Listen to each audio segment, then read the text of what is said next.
नमस्कार, आमी मनोज्ञा लोईवाल। आप देख रहे हैं अपना पसंदीदा कार्यक्रम कौन बनेगा मुख्यमंत्री। आज खासियत है क्योंकि आज हम हैं हुगली जिले में। कल आधे इलाकों में चुनाव हुआ, बाकी मतदान होगा 10 तारीख को। लेकिन खासियत क्या है श्रीरामपुर की, आज हम आपको बताएंगे क्या है सियासी माहौल और क्या है यहाँ की सियासी चर्चा।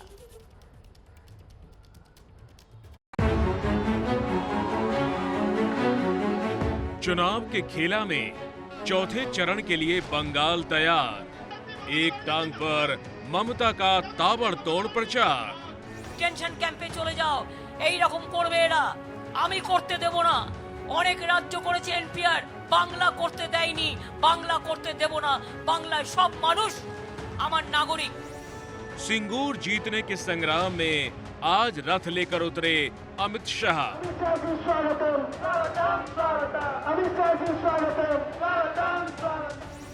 रोड शो के रथ से उतरकर रिक्शे वालों के साथ किया शाह ने लंच।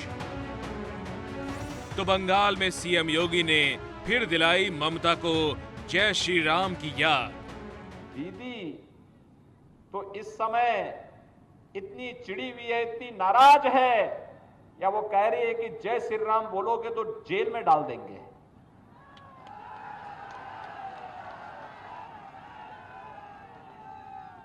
अरे चिड़ भाजपा से हो सकती है, हमसे हो सकती है, राम से क्यों? राम तो हम सबके आराध्य हैं, भारत के जन जन की आस्था के केंद्र हैं। राम से टकराने का जो भी दुस्साहस किया है उसकी दुर्गति हुई है, और टीएमसी की बंगाल के अंदर दुर्गति तय है, ये निश्चित है। और यही कहने के लिए आज मैं आपके पास आया हूं। जय श्री राम का नारा बुलंद कर बीजेपी कह रही है कि बंगाल की जनता उनके साथ है, लेकिन जनता का मूड आखिर क्या है, यही जानने के लिए कौन बनेगा मुख्यमंत्री का काफिला आज बंगाल की श्रीरामपुर सीट के क्षेत्र में पहुंचा है। श्रीरामपुर सीट बंगाल के हुगली जिले में आती है।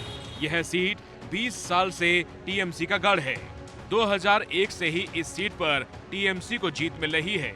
यहां से लगातार चुनाव जीत रहे सुदीप्तो राय को टीएमसी ने फिर से उम्मीदवार बनाया है, लेकिन जनता क्या फिर ममता पर ममता दिखाएगी?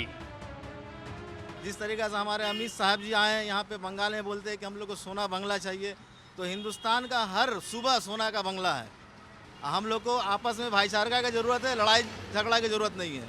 मुद्दा यही है कि जो है बंगाल में ममता बनर्जी को चाहिए फिर दोबारा। 10 साल जो ममता बनर्जी रहे यहाँ काम किए, बहुत सारा काम किए हम लोग के लिए, बहुत सारा स्कीम था। वोट के लिए है, जो हिसाब से हालात है ये पूरा मुल्क का है, हमारा भारतवर्ष का। सबसे अच्छा हमको बंगाल का शांति चाहिए, अशांति नहीं चाहिए।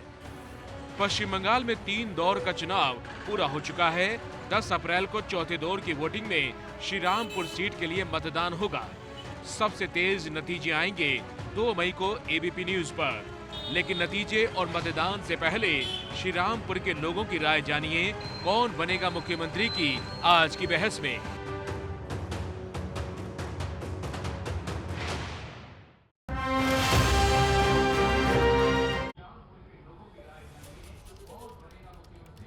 पश्चिम बंगाल की राजनीति में कई शब्द गुंजायमान हो रहे हैं। चौथा चरण 10 अप्रैल को है, लेकिन तैयारी मानो आगे की हो चुकी है।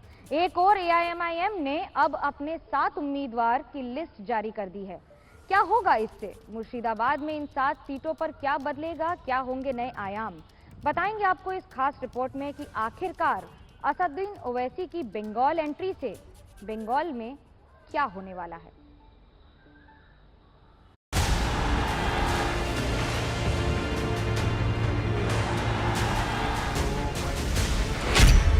असदुद्दीन ओवैसी बंगाल के राजनीतिक समीकरण को बदलने के लिए 7 वाली चाल चल चुके हैं। बंगाल के 3 चरणों के चुनाव के बाद ओवैसी की पार्टी के 7 सिपाहियों ने इलेक्शन में एंट्री मारी है।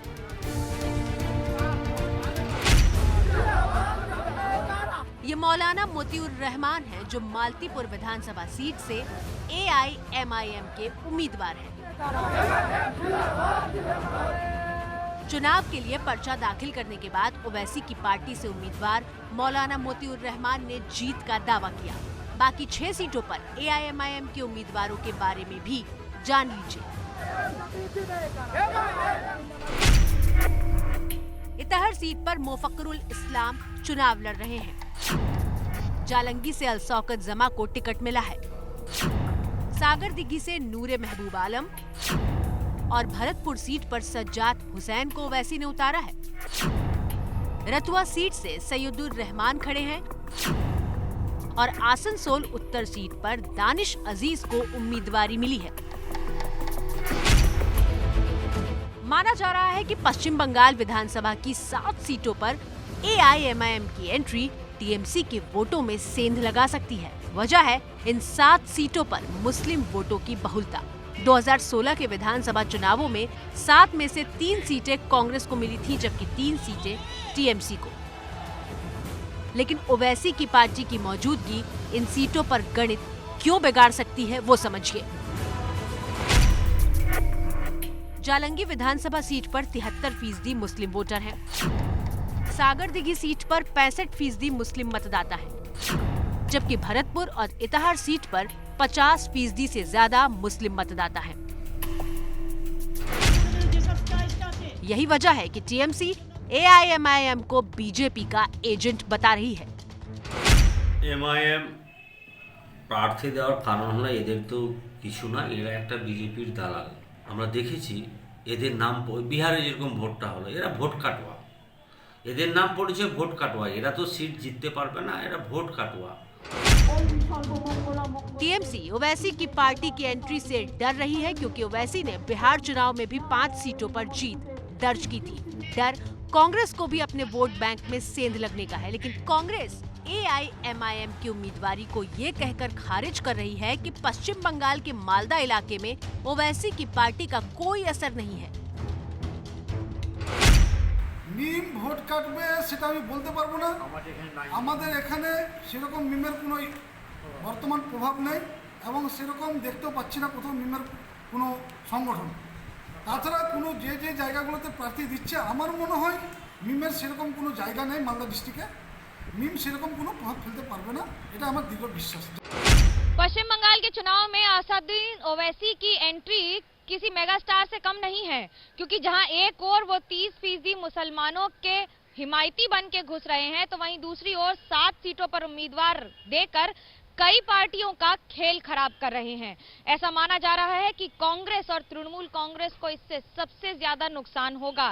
लेकिन ओवैसी ये बखूबी जानते हैं कि बिहार के बाद अगर उनकी नजर किसी पर है तो बंगाल में अपनी डेब्यू करने की, और इस बार ये एंट्री धमाकेदार होने वाली है।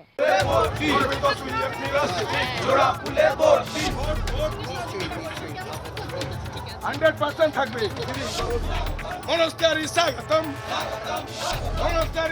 তুলেছে ভোট দেবে কোনখানে, দেবে কোনখানে।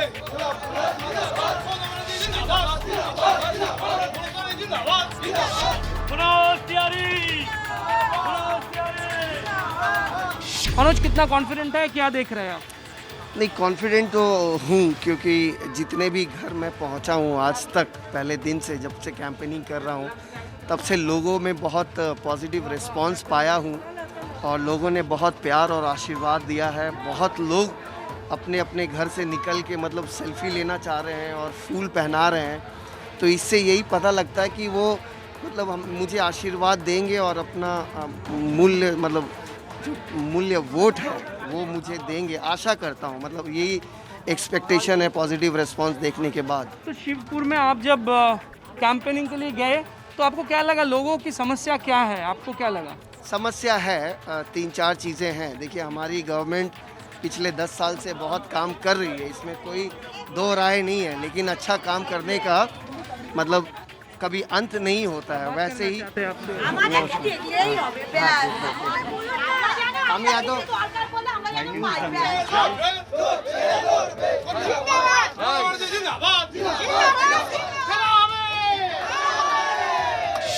3 चरण के चुनाव हो चुका है, 4थे चरण के चुनाव होने वाला है, तो कितना मतलब आपको क्या लग रहा है, क्या किस तरह की तस्वीर आपके सामने आपको दिखाई दे रहा है? देखिए, तीनों चरण में हम लोग बहुत आगे हैं और ये आप देख ही सकते हैं जिस तरह से पोलिंग बूथ में मतलब जो नहीं देखना चाहिए वही दिख रहा है। मतलब सीआरपीएफ जिस तरह से धक्का मार रहा है, हमारे कैंडिडेट को मार के पोलिंग से बाहर कर रहा है, और लोगों का जो मतलब जो कंप्लेन है वो देखने के बाद बहुत दुख लगता है। लेकिन इसके अलावा ग्राउंड रिपोर्ट्स यही कहती है कि 3 पड़ाव में अभी तक हम लोग बहुत आगे हैं।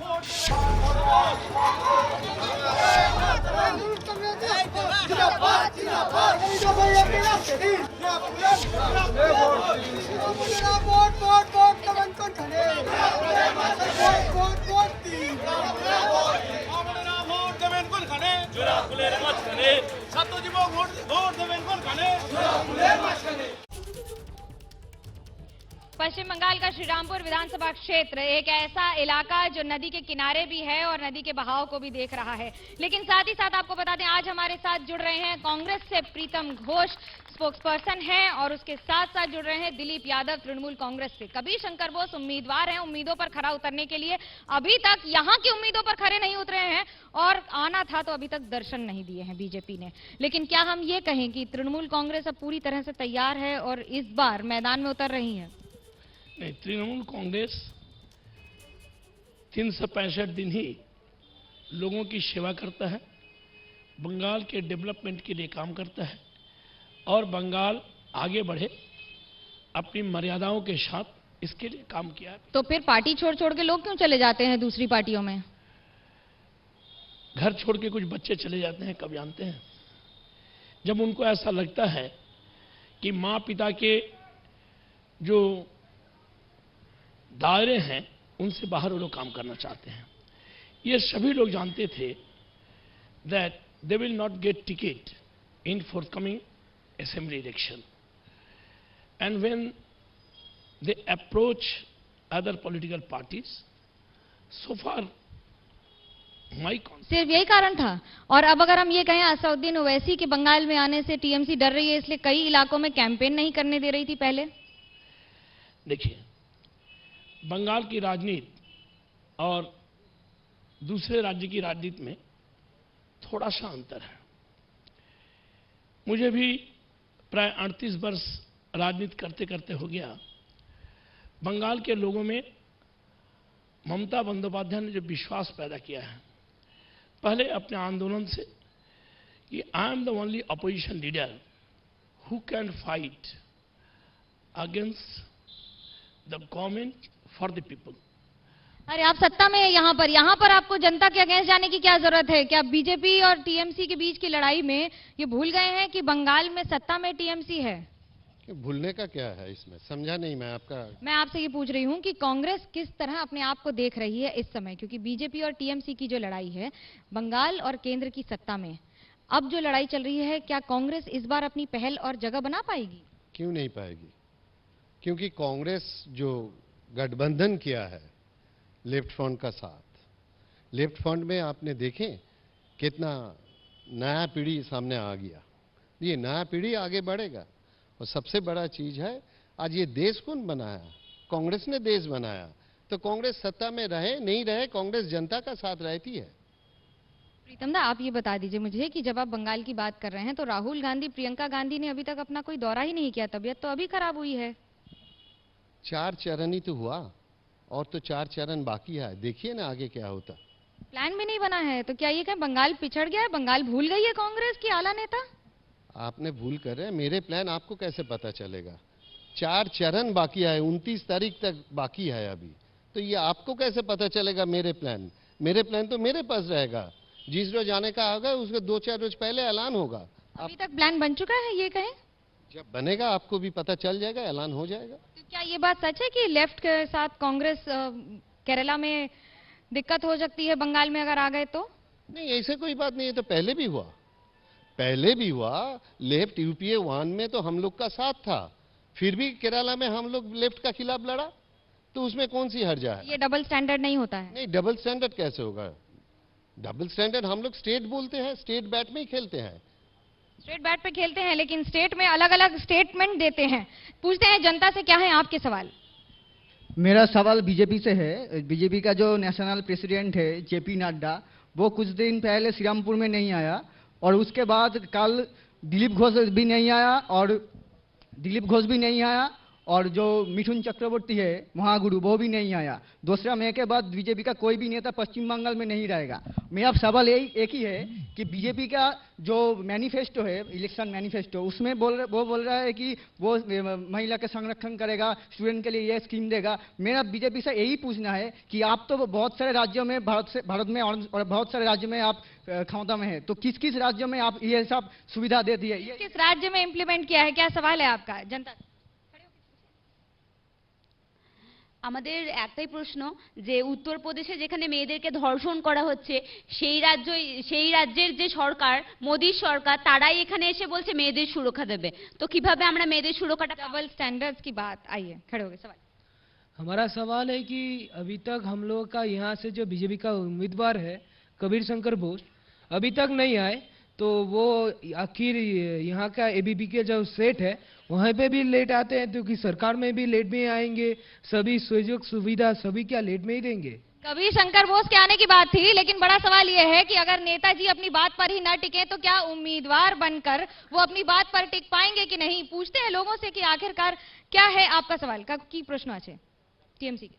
প্রশ্ন তো রয়েছেই। প্রশ্ন হচ্ছে যে আজকে যে অবস্থা সিনিয়র সিটিজেনদের জন্য, আজকে পার্সেন্টেজ অফ ব্যাংকের পার্সেন্টেজ কমে গেছে, এদিকে গ্যাসের দাম 850 টাকা ছাড়িয়ে গেছে, সেই সঙ্গে দেখা যাচ্ছে প্রত্যেকটি জায়গায় এসেনশিয়াল কমোডিটি পেট্রোল সবগুলো হাই রাইজিং। তো এর মধ্যে যে কি করে আমরা জিতবো না टीएमसी, এটা তো চিন্তা ही करा जाए ना। अब आप ही से पूछ लेते हैं दिलीप दा, आप बता दीजिए कि अब जो मुद्दे हैं, क्या हम ये कहें कि टीएमसी और बीजेपी में सिर्फ राम और दुर्गा पर ही ठनी हुई है कि उसके आगे भी कुछ बात होगी मुद्दों पर? देखिए, ये सभी इश्यूज हैं, but very important issue is development in the state, service and benefits provided to the people of the state. Similarly, other political parties parallelly what they are doing. देखिए, हम लोग बंगाल में, आप क्या कर रहे हैं आप ही बता दीजिए ना। यहाँ पर कुछ बोलते हैं, दिल्ली में कुछ बोलते हैं, आपकी भाषा पर पाबंदी नहीं है, लेकिन जो दूसरे बोले उस पर पाबंदी होनी चाहिए। कौन सी भाषा पर? कोई भी भाषा में जो आपकी भाषाएं इस्तेमाल हो रही हैं राजनीति में, क्या आप उससे सामंजस्य रखते हैं? देखिए, बंगाल में आके बाहर के लोग, जो लोग दूसरे राज्य के हैं, यशवंत सिन्हा बाहर के हैं? यशवंत सिन्हा, जया बच्चन बाहर की हैं कि नहीं है? मुझको बोलने दीजिए। कोई भी व्यक्ति राजनीतिक कारण से, सामाजिक कारण से किसी भी जगह पर जा सकता है, किंतु कोई भी व्यक्ति हमारे कल्चर को, हमारे राज्य की मर्यादाओं को अगर कहीं पर आघात करे तो it is not right thing. तो हमारे राज्य के लोग और हमारे राज्य के लोग, तो क्या हम ये माने प्रीतम दत्त, जो हाँ में हाँ मिलाएगा टीएमसी के वो बाहर का नहीं है, जो आवाज उठाएगा वो बाहर का हो गया बंगाल में? समझा नहीं, दोबारा कीजिए। इसमें क्या नहीं समझ में आया? मैंने आपसे ये पूछा कि जो आदमी टीएमसी की हाँ में हाँ मिलाएगा वो सही, जो नहीं मिलाएगा वो बाहर का बहिरागत हो। नहीं, ये कोई बात नहीं है। हिंदुस्तान में हर कोई हर जगह जा सकता, क्यों? हम नेशनल पार्टी है, कांग्रेस नेशनल पार्टी है, मगर कोई बाहर से आए उसमें कोई एतराज नहीं है। मगर एतराज इस जगह में है जो बाहर का कल्चर यहाँ कोई ठोप देने चाहते, उसका खिलाफ हम लोग है, हम लोग भी है। क्यों? बंगाल का एक संस्कृति है, एक कल्चर है, वो कल्चर तो कम से कम किसी को जानना चाहिए।